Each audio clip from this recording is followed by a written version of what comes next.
Shalom, nama saya Sarah Yuliani Kumendong. Saya dari Teologi 2018B dengan NIM 181111031. Saat ini saya akan mempresentasikan tentang perintisan gereja.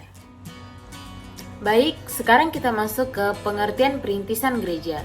Di sini terdapat dua pengertian perintisan gereja. Yang pertama yaitu yang diusulkan oleh Peter Wegner, dan yang kedua ialah pengertian perintisan gereja secara umum.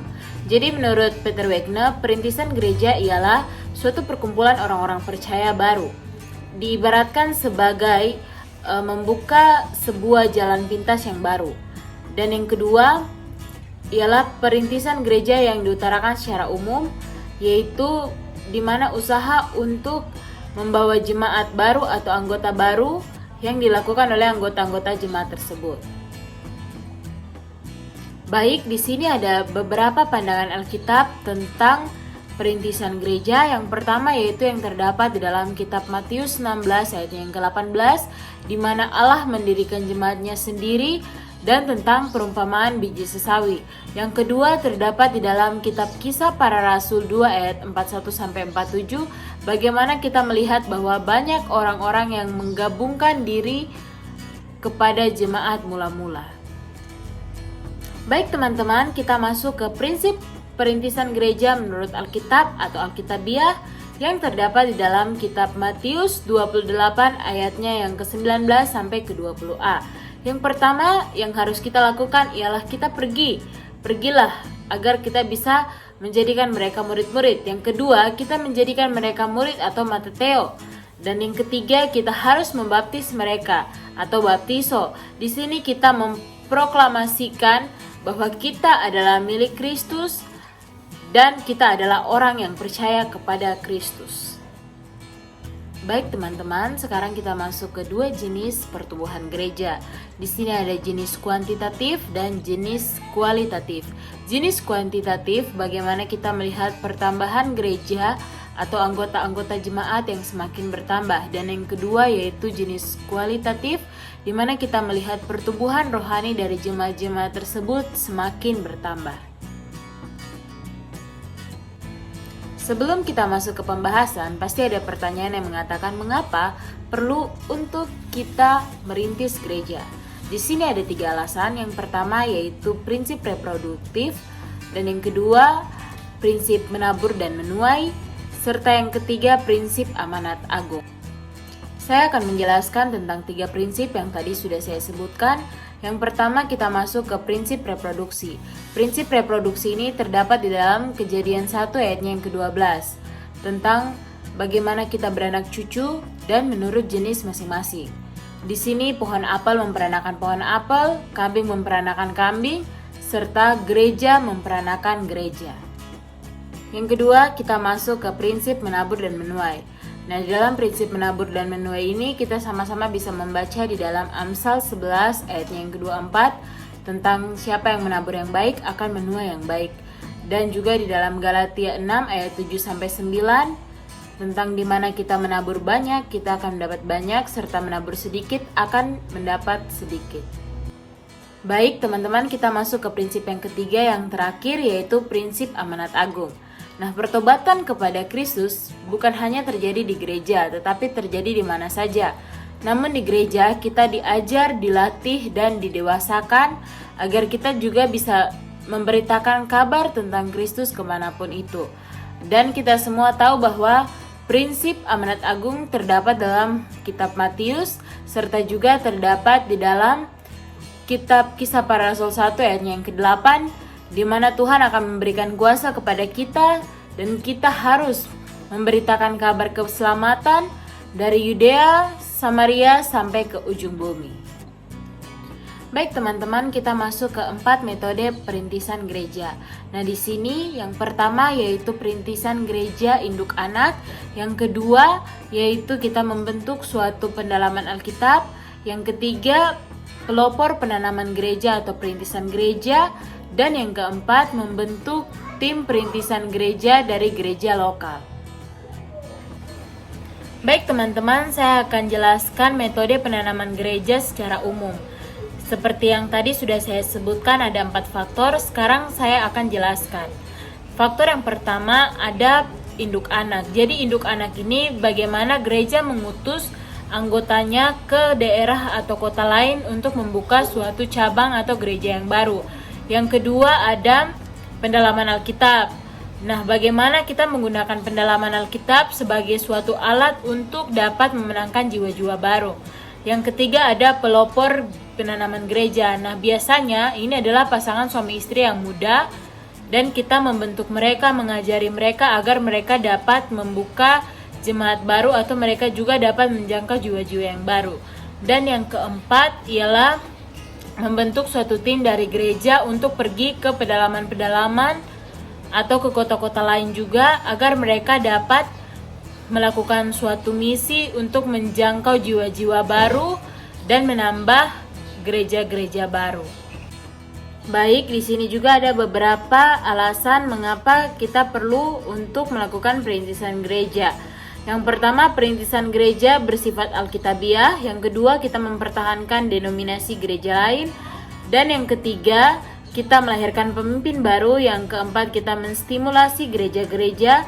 Dan yang kelima, perintisan gereja adalah suatu hal yang efisien. Ada satu hal yang penting juga ketika kita hendak menanam gereja baru atau merintis gereja baru, yaitu paradigma kita atau pikiran kita harus berubah. Kita harus melihat bahwa perintisan gereja itu memang perlu dilakukan dan kita harus bertindak karena pertumbuhan itu harus dilakukan secara sengaja. Jadi kita harus sengaja untuk dapat menumbuhkan gereja lain atau merintis gereja baru. Kita tidak boleh tinggal stuck diam, namun kita harus bergerak. Baik teman-teman, kita masuk ke menyelami perintisan gereja di Indonesia.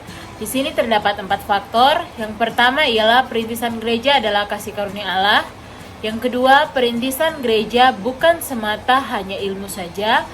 Dan yang ketiga, perintisan gereja ialah faktor strategi perencanaan. Dan yang keempat, perintisan gereja bersifat finansial.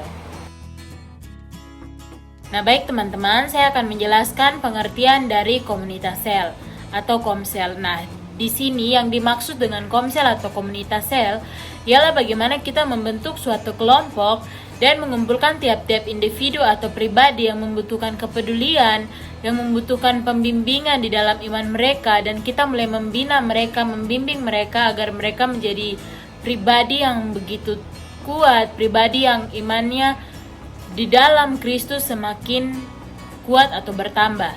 Nah, lewat mereka juga mereka dapat membagikan firman Tuhan atau mereka dapat memberitakan Injil Tuhan kepada sesama mereka. Hal ini juga dilakukan oleh Musa waktu di dalam Perjanjian Lama dan juga yang diajarkan Tuhan sendiri di dalam Markus 3 ayatnya yang ke-115.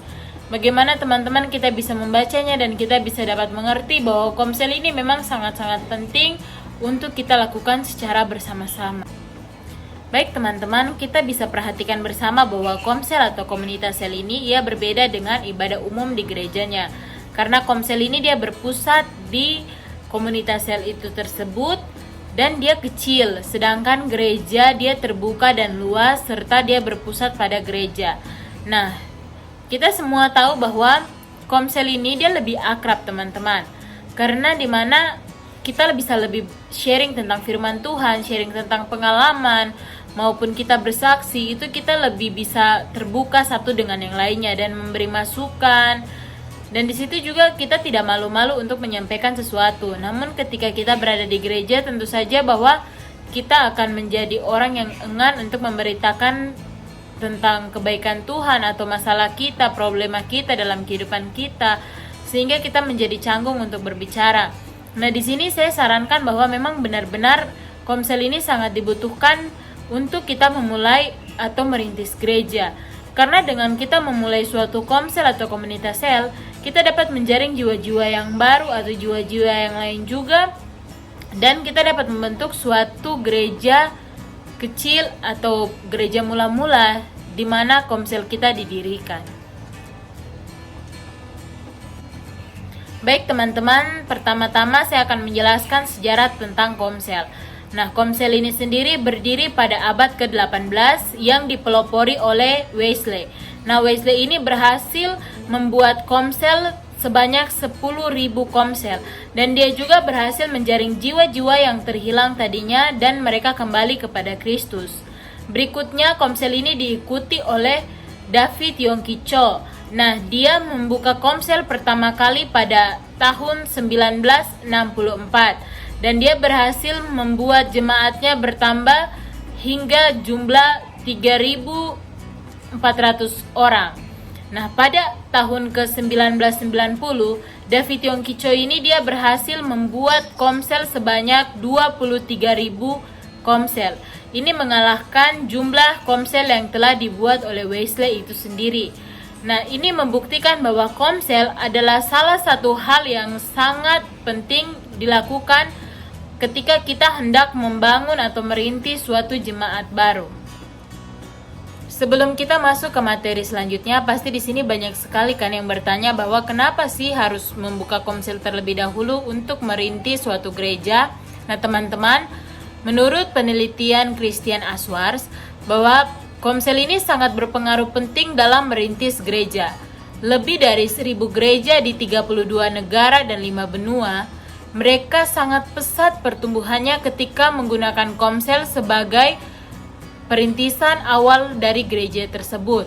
Dan rata-rata semua yang menggunakan komsel terlebih dahulu dalam merintis gereja berhasil untuk membuka gereja lebih besar lagi. Di sini terdapat 5 tahap dalam pengembangan komsel. Yang pertama tahap belajar, yang kedua tahap mengasihi, yang ketiga tahap berhubungan, yang keempat tahap peluncuran, dan yang kelima ialah tahap perpisahan.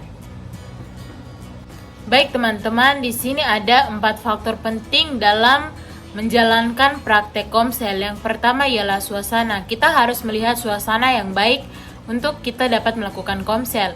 Sebab dengan suasana juga membantu untuk anak-anak atau pribadi-pribadi yang berada dalam komsel itu dapat terbuka dan dapat berbicara satu sama dengan yang lain dan dapat merasakan suatu suasana yang baik bagi mereka. Yang kedua di sini ada sembah dan pujian. Nah, di sini praise and worship juga sangat kuat dalam melakukan suatu komsel. Karena dengan praise and worship kita dapat membangun iman lebih lagi kepada Tuhan dan kita juga dapat terkonek langsung dengan kehadiran Tuhan. Yang ketiga ialah sharing firman Tuhan. Nah, sharing firman Tuhan ini juga sangat penting dalam suatu komsel atau praktek komsel. Karena dengan sharing firman Tuhan ini dapat menggugah hati-hati dari setiap pribadi yang mengikuti komsel tersebut. Yang keempat ialah sasaran. Nah, sasaran ini juga sangat penting teman-teman dalam melakukan komsel. Karena dengan sasaran kita dapat menyatukan mereka, kita dapat melihat apa yang menjadi pergumulan mereka, apa yang menjadi kekurangan mereka, dan kita dapat memberikan kepedulian kepada mereka. Kita mencoba untuk menjadi jawaban bagi setiap pergumulan mereka. Baik teman-teman, sekarang kita masuk ke kesimpulan. Jadi di sini kesimpulannya ialah komsel sangat berpengaruh penting dalam melakukan perintisan gereja. Karena komsel ini juga merupakan suatu hal yang sangat efektif bila kita lakukan dalam memulai suatu gereja baru. Dengan komsel ini juga kita dapat menjaring banyak jiwa-jiwa yang datang kepada Tuhan dan kita dapat memulai suatu perintisan gereja dengan baik. Tadi juga kita sudah dengarkan beberapa pendapat tentang peneliti-peneliti bahwa komsel ini memang sangat-sangat baik untuk dilakukan dalam hal perintisan gereja. Dan satu pesan saya teman-teman bahwa kita harus melakukan komsel karena komsel ini memang sangat baik untuk dilakukan. Karena dengan komsel ini kita dapat mengetahui apa yang menjadi kekurangan dan pergumulan dari setiap jemaat yang berada di dalam gereja kita maupun yang berada di luar gereja kita. Baik teman-teman, sekian dari presentasi saya. Dan terima kasih karena teman-teman sudah meluangkan waktu untuk menonton serta mendengarkan presentasi saya. Satu pesan saya bahwa memang perintisan gereja adalah hal yang sangat penting dan kita wajib untuk melakukan perintisan gereja secara bersama-sama. Terima kasih sekali lagi dan Tuhan Yesus memberkati.